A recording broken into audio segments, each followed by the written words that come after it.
Good morning, welcome to my new blog.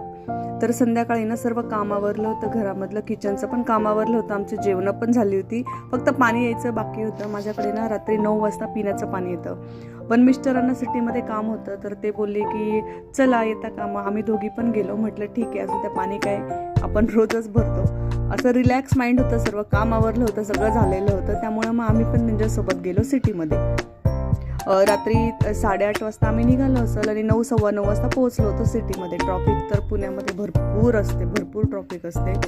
रात्री 10, 10:30, 11 वाजले ते आय थिंक असं यायला, तरीही ट्रॉफिक होते रस्त्याने. हे ना दिल्ली मेहंदीवाले इथे जेंट्स मेहंदी काढतात आणि खूपच सुंदर मेहंदी काढतात. मीही 2-3 वेळेस काढली होती. जशी आपल्याला हवी ना तशी डिझाईन ते आपल्याला काढून देतात. आपण जरी प्रोव्हाइड केली त्यांना डिझाईन तरी चालते, किंवा त्यांच्याकडे पण असतात डिझाईन, त्यामधनं आपण चूज करू शकतो.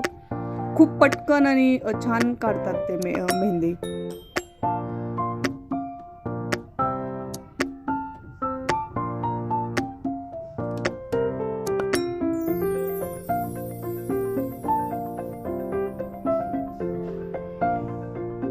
छान वाटत होतं. खूप खूप खूप खूप दिवसांनी आम्ही असं रात्रीचं सिटीमध्ये गेलो होतो. त्यानंतर रस्त्याने येताना ना इथे त्यानंतर आम्ही घरी येताना ना इथे रस्त्याने एक एक्झिबिशन लागलेलं होतं. तर म्हटलं चला तिथेही जाऊन येऊया, असंही लेट झालेलं आहे तर जाऊन येऊया तिथे. मला बघायचं होतं काय तिथे. तर तिथे ना असं एंट्रन्सलाच असं क्रॉकरीची जी भांडी असतात ना ती होती. खूपच सुंदर होती क्रॉकरीची भांडी. पण आम्हाला ना खूप लेट झालं होतं, त्यामुळे ना भरपूर शॉप तिथले एक्झिबिशनमध्ये ना बंद झालेले होते. एक्झिबिशनमध्ये तिथे आपले लेडीजचे ड्रेस, त्यानंतर असे ॲसेसरीज, जास्ती करून तर लेडीजचेच सगळे जे काही होतं ते मटेरियल तिथे होतं. छान होतं. त्यानंतर पर्स, इथे छोट्या छोट्या मुलींच्या अशा शॉर्ट कुर्तीज होत्या, छान वाटत होत्या. त्यानंतर गालीचे पण खूप गालीचे होते. घ्यायची इच्छा पण होत होती, पण ऑलरेडी माझ्याकडे एक घरी गालीचा आहे आणि तोच जास्त यूज होत नाहीये, त्यामुळे मी काही घेतला नाही. पण खूपच सुंदर वाटत होता गालीचा, छान होतं. आणि इथे ना त्यांचं बंद करायचं काम चाललेलं होतं, कारण खूप लेट झालं होतं रात्री. आणि इथे ना सर्व वुडनचं मटेरियल होतं, म्हणजे वुडनचे ट्रे, त्यानंतर वुडनचे फ्लॉवर पॉट, जे काही असेल ते सर्व वुडनचं होतं. वुडनचे स्पून, त्यानंतर आपण की अडकवतो तर स्टँड पण होतं, तेही वुडनचं होतं, छान होतं. त्यानंतर इथे ना असं बाल्कनीमध्ये वगैरे आपण किंवा गार्डनमध्ये असं ठेवू शकतो, असा पूर्ण सेट होता, टेबल, चेअर, आणि छान होतं. स्टार्टिंग प्राइस एका चेअरची 2200 होती. त्यानंतर इथे शोपीस म्हणून आपण ठेवू शकतो सायकल, ती होती.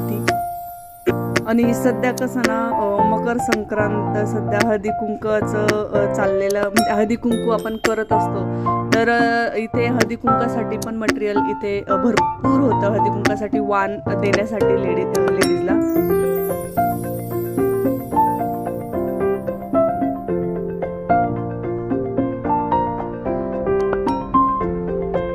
छोट्या छोट्या प्लेट, ग्लासेस, त्यानंतर इथे अशी छोटीशी छान अशी बकेट होती. आपण हॉटेलमध्ये गेल्यानंतर कसं असं आपल्याला इथे देतात भाजी वगैरे अशा छोट्या बकेटमध्ये कधी, तर असं छान वाटत होतं ते, छान होतं.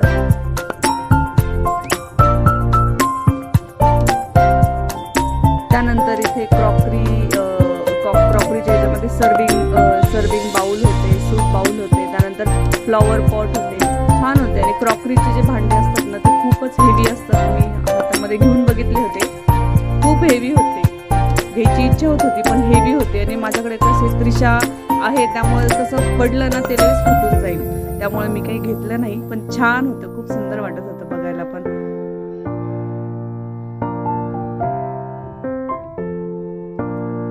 त्यानंतर एक्झिबिशनमध्येच ना बुक स्टॉल होता, तर आम्ही तिथे गेलो होतो. इथे लहान मुलांपासून तर मोठ्या माणसांपर्यंत बुक होते. लहान मुलांचे इथे ऑल इन वन बुक, त्यानंतर स्टोरी बुक, आणि तिन्ही लँग्वेजमध्ये अवेलेबल होते, हिंदी, इंग्लिश आणि मराठी. तर ना इथे त्रिशा आम्ही बुक बघत होतो, स्टोरी बुक बघत होतो ॲक्च्युली. आम्ही ते बघण्यासाठी आलो होतो, कारण ना कसं झोपताना त्रिशाची इच्छा असते की तिला स्टोरी ऐकवावी. त्यामुळे आम्ही बघत होतो तिच्यासाठी एखादं स्टोरी बुक मिळतं आहे का.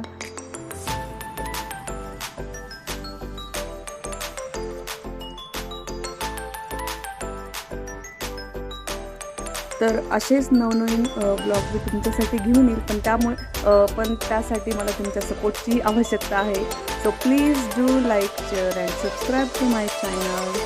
थँक्यू.